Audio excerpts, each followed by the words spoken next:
السلام علی رسول کریم نزل گرامی قدر کی حمد تعالی آج سورہ نبا سے لے کر سورہ واللیل تک یعنی سورہ والضحیٰ سے پہلے تک کا جو تیسرے پارے کا حصہ ہے بحمد تعالی اس کی آج تلاوت میں ایک بنیادی بات ذہن میں رکھ لیجیے کہ یہ تیسرے پارے کی یہاں پر جتنی تلاوت ہوئی آج کم و بیش ہر آیت کا موضوع جو ہے توحید فکر آخرت، توحید فکر آخرت، مرنے کے بعد دوبارہ اٹھایا جانا، یہ موضوعات ہیں ان کے اندر۔ بالخصوص یہ جو سورہ نبا ہے اس کے اندر کفار کی اس کے عقیدے کا رد کیا گیا جس میں وہ یہ کہتے تھے کوئی بات نہیں، ہم جن خداؤں کی عبادت کرتے ہیں وہ بھی ہمیں بچا لیں گے تو تمہارا خدا تمہیں بچائے گا۔ تو ایک بڑا افہام بلیف تھا ان کا معاذ اللہ، جو کہ غلط تھا۔ تو کہا گیا بھائی ایسا نہیں ہوگا، اللہ وہی ہے جس نے کائنات کو بنایا ہے۔ اچھا اگر تم یہ کہتے ہو کہ یہ بڑی چیز ہے، بڑی توپ چیز ہے، پھر تو یہ سکتے نہیں، مکھی بیٹھ جائے تو اڑا نہیں سکتے، بول سکتے نہیں، سن سکتے نہیں، یہ خدا ہے؟ خدا وہ ہے عما يتساءلون عن النبأ العظيم الذي هم فيه مختلفون كلا سيعلمون ثم كلا سيعلمون۔ کہتے ہیں کہ ٹھیک ہے قیامت کوئی نہیں آنی ہونی، ایسی باتیں بنی۔ فرمایا وہ جس بات کے بارے میں سوال کرتے ہیں بہت بڑی خبر ہے بھی جس میں وہ اختلاف کر رہے ہیں، کلا سیعلمون ثم کلا سیعلمون، ان قریب وہ جان لیں گے۔ الم نجعل الارض بہادا، کیا ان کو نظر نہیں آ رہا کہ اللہ نے زمین کو بچھونا بنایا ہے، والجبال اوتادا، اور اس کے اندر پہاڑوں کو میخوں کی طرح گاڑ دیا ہے، وخلقناکم ازواجا، اور ہم نے ہر چیز کا جوڑا جوڑا بنایا ہے، وجعلنا نومکم سباتا، اور کیا ہم نے تمہارے لیے نیند کو باعث سکون نہیں بنایا، وجعلنا اللیل لباسا، اور کیا رات کو ہم نے تمہارے لیے لباس نہیں بنایا، وجعلنا النہار معاشا، اور کیا ہم نے تمہارے لیے دن کو ذریعہ معاش نہیں بنایا، وبنینا فوقکم سبعا شدادا، اور تمہارے اوپر مضبوط 7 ستون جو ہیں یعنی 7 آسمان جو ہیں وہ ہم نے بنائے ہیں، وجعلنا سراجا وہاجا، اور پھر ان میں ایک چمکتا ہوا سورج جو ہے وہ ہم نے تمہارے لیے بنایا، وانزلنا من المعطرات ماء ثجاجا، اور پھر ہم نے ایک موسلادھار پانی جو ہے وہ اتارا، اور اس سے کیا ہوا، لنخرج به حبا ونباتا، جس سے ہم نے پھلوں کو اور اناج کو تمہارے لیے زمین سے باہر نکالا، وجنات الفافا، اور ہم نے مختلف طرح کے جو باغات ہیں وہ تمہارے لیے بنائے۔ ان یوم الفصل کان میقاتا، اللہ العالمین فرماتے ہیں جیسے یہ ساری چیزیں حق ہیں اور سچ ہیں تمہیں نظر آ رہی ہیں، ایسا ہی ان یوم الفصل کان میقاتا، قیامت کا دن جو ہے وہ بھی ایسا ہو کر رہے گا۔ جیسے ان چیزوں کے ہونے میں شک نہیں ہے، سورج کے ہونے میں شک نہیں ہے، زمین کے بچھونا ہونے میں شک نہیں ہے، رات کے لباس اور باعث سکون ہونے میں شک نہیں ہے، دن کے ذریعہ معاش ہونے میں شک نہیں ہے، ایسے ہی یوم آخرت کے بارے میں بھی شک نہیں ہے، قیامت آ کر رہے گی، یہ ان کو بتایا گیا۔ اچھا پھر ایک اور بات کرتے، کوئی بات نہیں، اگر ایسی چلو قیامت پہلے تو آنی نہیں ہے، یہ کفار کا دعویٰ تھا، اگر آ بھی گئی تو ہمارے بچانے والے ہمیں بچا لیں گے، ہمارے بت، میں نے پہلے عرض کی کہ جو ہل نہیں سکتا، جو ہل بھی نہیں سکتا، جو اپنے اوپر بیٹھی مکھی نہیں اڑا سکتا، معاذ اللہ وہ کائنات کی کوئی چیز کیا بنائے گا؟ اللہ رب العالمین نے فرمایا اچھا ان کو بلاؤ اور ان کو بتاؤ، یوم یقوم الروح والملائکۃ صفا لا یتکلمون الا من اذن له الرحمن وقال صوابا، جس دن جناب جبرائیل امین علیہ السلام اور دیگر فرشتے صفوں کی صورت میں آئیں گے تو یہ کلام نہیں کر سکیں گے اللہ کے ہاں مگر درست کلام، ذالک الیوم الحق من شاء اتخذ الی ربہ مآبا، اور وہ دن جو ہے وہ سچا دن ہے، اور اس دن کے حوالہ سے یہ چاہیے تھا کہ اپنے رب العالمین کے ہاں یہ بنا لیتے، انا انذرناکم عذابا قریبا یوم ینظر المرء ما قدمت یداہ ویقول الکافر یا لیتنی کنت ترابا، ہم نے ان کو قریب عذاب سے ڈرایا ہوا ہے، اور یوم ینظر المرء، جب کوئی شخص دیکھے گا ما قدمت یداہ، یعنی جب یہ کافر دیکھیں گے میدان حشر میں کہ ہم نے وہاں پر کیا بھیجا ہوا ہے، ویقول الکافر یا لیتنی کنت ترابا، کافر کہے گا اے کاش میں مٹی ہوتا دنیا میں، اس وقت یہ پچھتائے گا، اس وقت کہے گا کاش میں انسان نہ ہوتا، مجھے حساب دینا پڑ گیا۔ اللہ رب العالمین فرماتے ہیں پھر اس وقت ان کے پاس کچھ نہیں ہوگا۔ اور پھر اس کے بعد عزیزان گرامی قدر سورہ نازعات ہے، اس کی پہلی 5 آیات میں ان فرشتوں کی بات کی گئی ہے جو روح قبض کرنے کے حوالہ سے مختلف کیفیتیں اپناتے ہیں، اور پھر سورہ عبس و تولی ہے بالکل واضح طور پر اللہ جل وعلا نے اس میں بھی مناظر آخرت کو بیان کیا. اس کی ایک میں جھلک آپ کے سامنے عرض کر دیتا ہوں. فرمایا یوم یفر المرء من اخیہ و امہ و ابیہ، اس دن بھاگے گا آدمی اپنے بھائی سے، و امہ و ابیہ، اور اپنی ماں سے بھی اور اپنے باپ سے بھی، و صاحبتہ و بنیہ، اپنی بیوی سے بھی اپنی اولاد سے بھی. لکل امرئ منہم یومئذ شأن یغنیہ، اس دن ہر انسان کو اپنی اپنی پڑی ہوئی ہوگی. وجوہ یومئذ مسفرہ ضاحکۃ مستبشرہ، کچھ چہرے اس دن جو ہیں وہ بڑے دھمک رہے ہوں گے، چمک رہے ہوں گے، خوشی کے ساتھ حشاش بشاش ہوں گے. ووجوہ یومئذ علیہا غبرہ ترہقها قطرہ اولئک هم الکفرۃ الفجرہ، اور کچھ چہرے اس دن غبار آلود ہوں گے. یہ وہی ہوں گے جو کافروں کے چہرے ہیں، جن کے بارے میں سورہ آل عمران میں بھی فرمایا یوم تبیض وجوہ وتسود وجوہ. فرمایا کہ کچھ چہرے اس دن سیاہ ہوں گے اور کچھ چہرے اس دن سفید ہوں گے.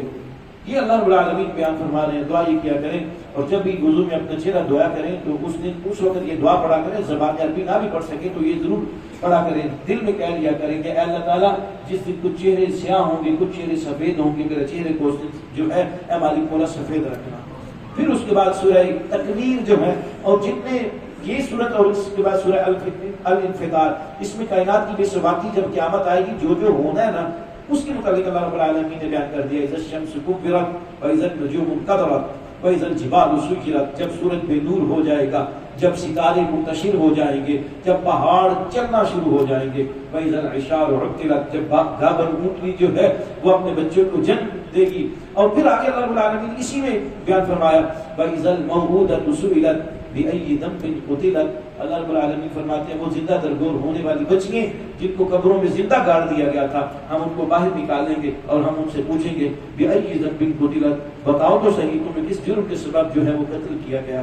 پھر وہ اس وقت بتائیں گی. اللہ رب العالمین فرماتے ہیں وإذا الصحف نشرت، اور پھر ہر چیز جو ہے وہ پھیل کر سامنے آ جائے گی. اسی طرح پھر آگے سورہ الانفطار میں بھی اللہ رب العالمین نے جوڑ کر رکھا ہے. میں عرض کیا نا آپ کو کہ مناظر آخرت ہے، اس جتنی بھی آیت منظر پڑھی گئی ہے اس میں کم و بیش 95% تو میں کہہ سکتا ہوں کہ یہ مناظر آخرت بیان ہے.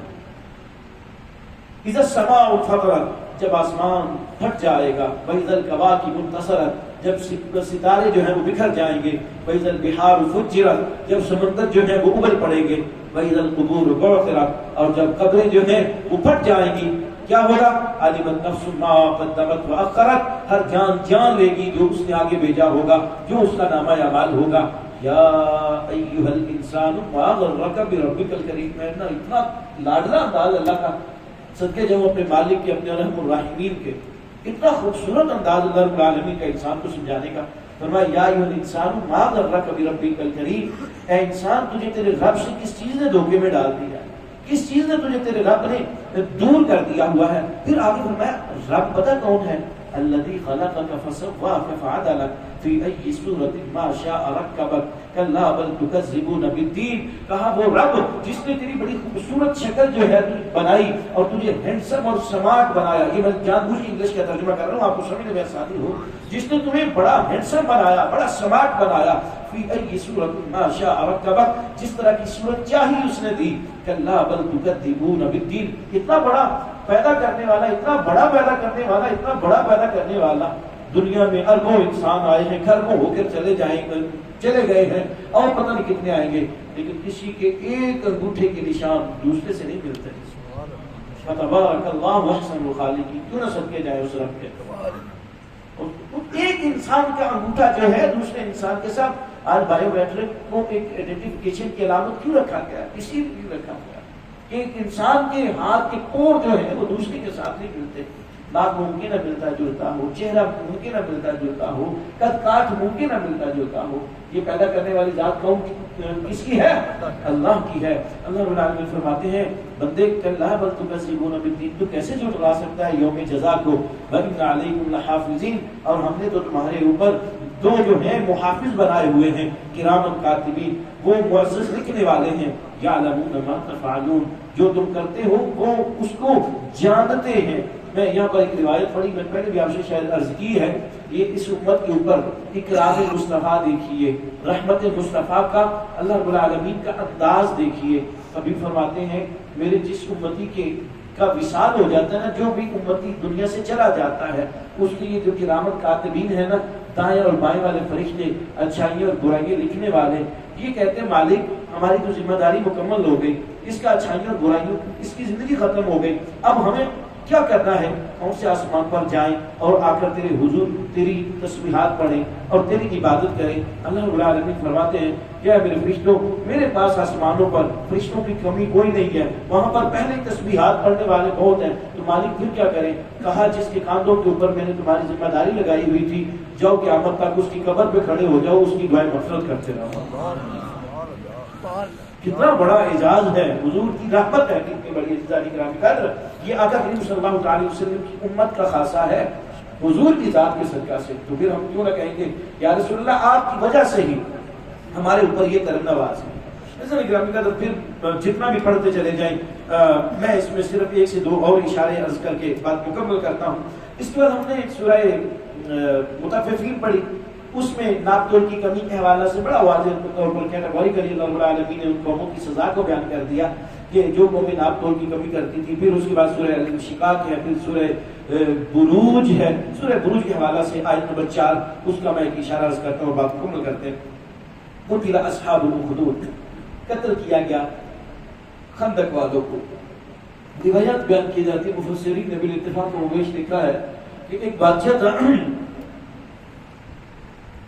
تو اس نے ایک نوجوان کو کسی کے پاس کچھ سیکھنے کے لیے بھیجا کہ جادو جا کر سیکھو اور تم لڑکے بڑے قابل ہو، تم یہ کرو کہ پھر اس کے بعد میرے دربار میں آنا، پھر میں جس کو چاہوں گا مطیع کر لوں گا، جس کو چاہوں گا میں زید کر لوں گا، میرے اس طرح کے معاملات ہونے چاہیے۔ نوجوان جاتا رہا، کچھ دن جادوگر سے جادو سیکھتا، لیکن اتفاق کیا ہوا کہ راستے میں ایک دن کسی بزرگ سے ملاقات ہوئی، اور وہ بزرگ جو تھا وہ توحید پرست تھا، اللہ رب العالمین کو ایک ماننے والا تھا۔ بادشاہ جو تھا وہ کافر تھا، بعض روایات میں خود کو خدا بھی کہلواتا تھا۔ تو وہ نوجوان کی اس سے ملاقات ہوئی، بزرگ کہتے ہیں بیٹا ادھر کیوں وہاں جاتے ہیں؟ بتائی، بچہ قابل تھا، کچھ باتیں سمجھائی، اس کے دل میں دین کی محبت جو ہے وہ اتر آئی، اس کے دل میں دین کی محبت اتر آئی، اور جو کام وہ جادو نہ کر سکا، اب ہوتا کیا کہ وہ نوجوان کسی کے لیے دعا کرتا، اس کو شفا مل جاتی، کسی کے لیے دعا کرتا، اس کا کام ہو جاتا۔ اتفاق ایسا تھا کہ بادشاہ کے دربار میں ایک اندھا شخص تھا، اچانک باہر ملاقات ہو گئی تو نوجوان نے اس کی آنکھوں کے اوپر ہاتھ پھیرا، آنکھیں ٹھیک ہو گئی۔ اگلے دن بادشاہ نے دیکھا، اس نے کہا اس کی آنکھیں کیسے واپس آئیں؟ یہ تو نابینا تھا، یہ بینا نہیں تھا۔ بتایا گیا جناب وہ جو آپ کا وہ نوجوان ہے اس کا کمال ہے۔ بادشاہ بڑا خوش ہوا، اس نے کہا اچھا لگتا ہے پھر تو جادو میں بڑا ایکسپرٹ ہو گیا، اس نے تو جادو سیکھ لیا، جو میں چاہ رہا تھا اس نے کر لیا۔ بلایا، کہا ہاں بھائی یہ کام کر دو۔ نوجوان کہتا ہے یہ کام تو نہیں ہو سکتا۔ کیوں؟ کہا ہاں ایک شرط پہ کام ہوگا، شفا اس صورت میں ملے گی، میں جس کو شفا دیتا ہوں اس کو پہلے رب العالمین کا کلمہ پڑھاتا ہوں، توحید پرست بناتا ہوں، پھر شفا ملتی ہے، پھر میری دعا اس پر اثر کرتی ہے۔ تو بھی جو کروانا چاہتا ہے میں کر دوں گا، لیکن اس رب کو ایک مان پہلے کہہ دے یہ بت جھوٹے ہیں، کیونکہ اللہ کے علاوہ کوئی جو ہے وہ عبادت کے لائق نہیں۔ بادشاہ نے کہا یہ کیا ہوا؟ اور پھر یہاں پر 2 سے 3 معاملات بیان کیے جاتے ہیں کہ اس نوجوان کو بادشاہ نے کہا یہ تمہیں سلطنت کو اجاڑ کر رکھ دے گا۔ کہا اس کو دریا کے اندر جا کر غرق کر کے آ جاؤ۔ کچھ اپنے ساتھ اپنے لوگ بھیجے، لوگ گئے، کشتی بھی ڈوب گئی، وہ بھی ڈوب گئے، نوجوان پھر صحیح سلامت واپس۔